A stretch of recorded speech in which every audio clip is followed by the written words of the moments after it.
Well, the reason for Kriya, triangular breathing, it's not what you think.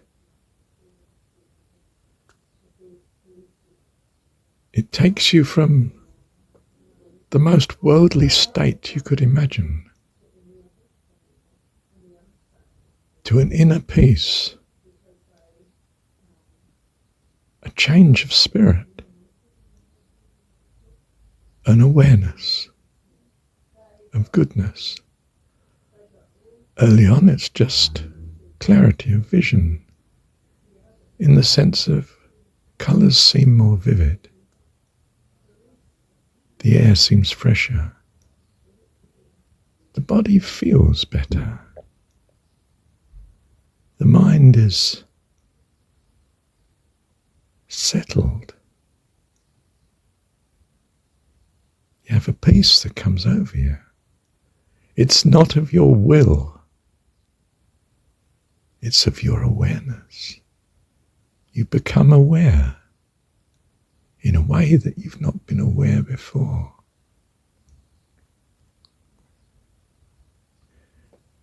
And it is awareness that you need, you see. I mean, ultimately, what you need is awareness of the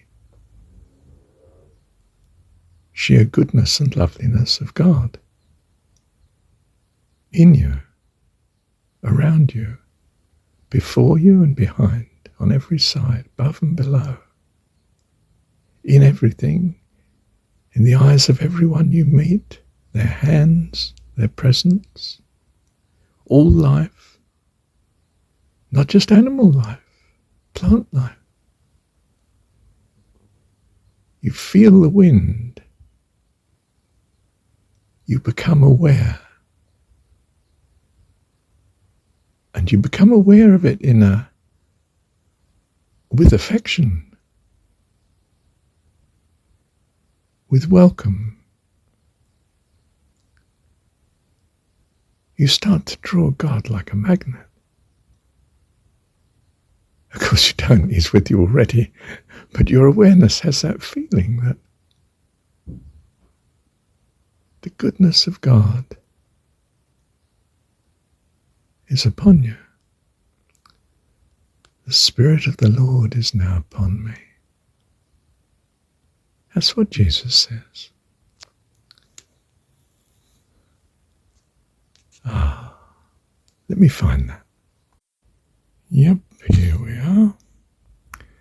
The Spirit of the Lord is upon me, because He hath anointed me to preach the gospel, that's the good news, to the poor and needy.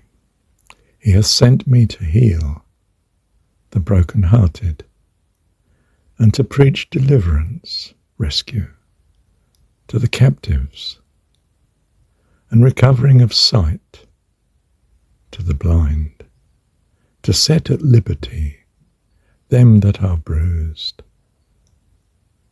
Verse 19, this is Luke 4. To preach the acceptable year of the Lord. It's from this particular reading you get the impression that Jesus' ministry is not the 3-year Christian general understanding in the West, although I think perhaps the Catholics follow 1 year. But this 1 year, to preach the acceptable year of the Lord, it may just be a way of saying time of, but it does say year of the Lord. So the story of Jesus has his ministry of 1 year from that point of view. The Spirit of the Lord's upon me because He's anointed me. That's the Holy Spirit, you see. You're anointed. Anointed me to preach. That's to declare, to tell people the good news, the gospel, to the poor. He sent me to heal the brokenhearted, to preach deliverance to the captives, and recovering of sight to the blind, to set at liberty them that are bruised.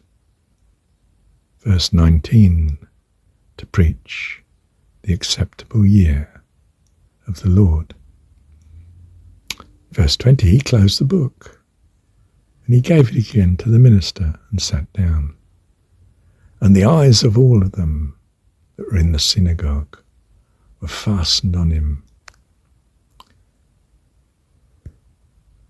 Yes, he began to say unto them, this day is this scripture, because it's from Isaiah, I think it's 61, I'm not sure, fulfilled in your ears.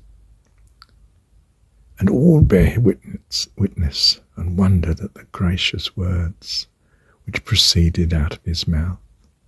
And they said, is not this Joseph's son? And he said unto them, you will surely say unto me this proverb, Physician, heal thyself. Whatsoever we have heard done in Capernaum, do also here in thy country. And he said, verily I say unto you, no prophet is accepted in his own country.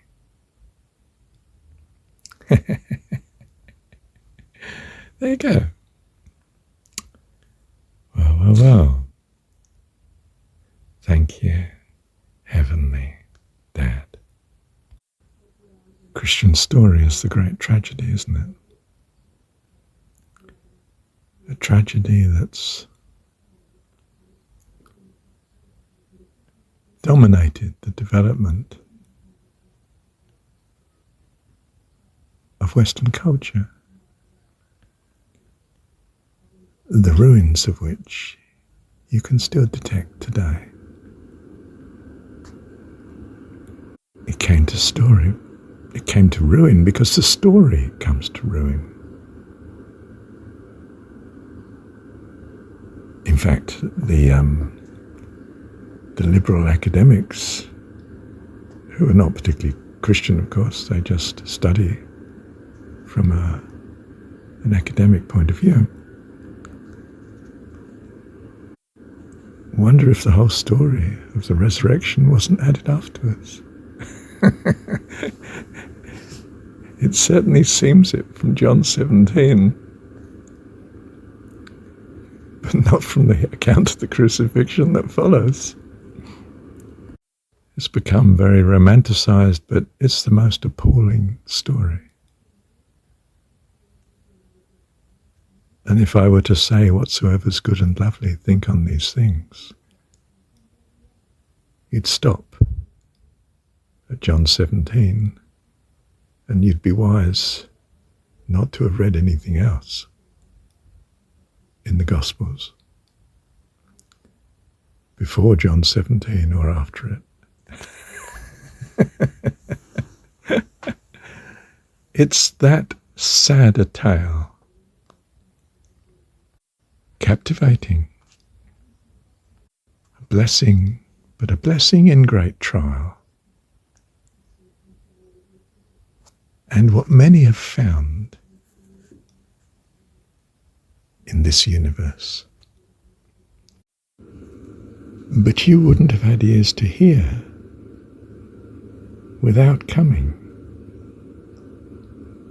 through this story, including what man may have added at the end, whether it was just the resurrection or whether it was the crucifixion and the resurrection.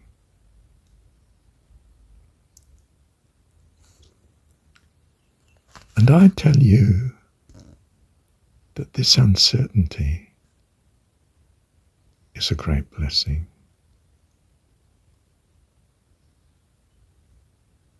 I could not abide the thought of the crucifixion.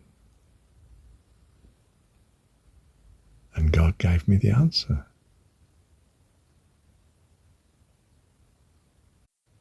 It never was.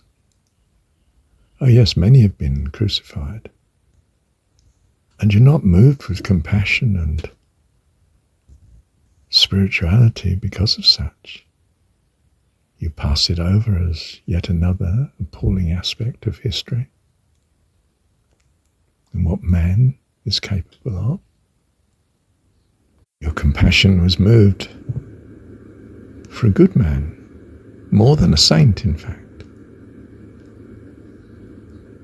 Someone you loved and cared for. From the story.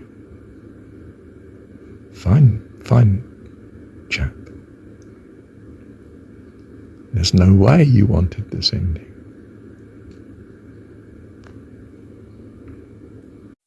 But your God is not like this.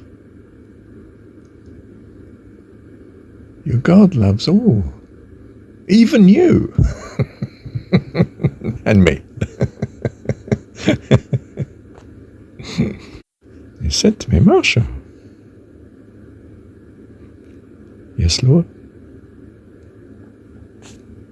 Treat it as a story. Never happened. It's a historicity, not a history. And it's of a universe of the transitory,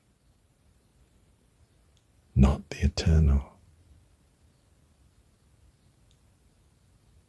But it's a blessing in that it helps you to understand and to value the difference between good and bad, that you may abide in heaven forever and always. Oh, thank you, Heavenly Dad.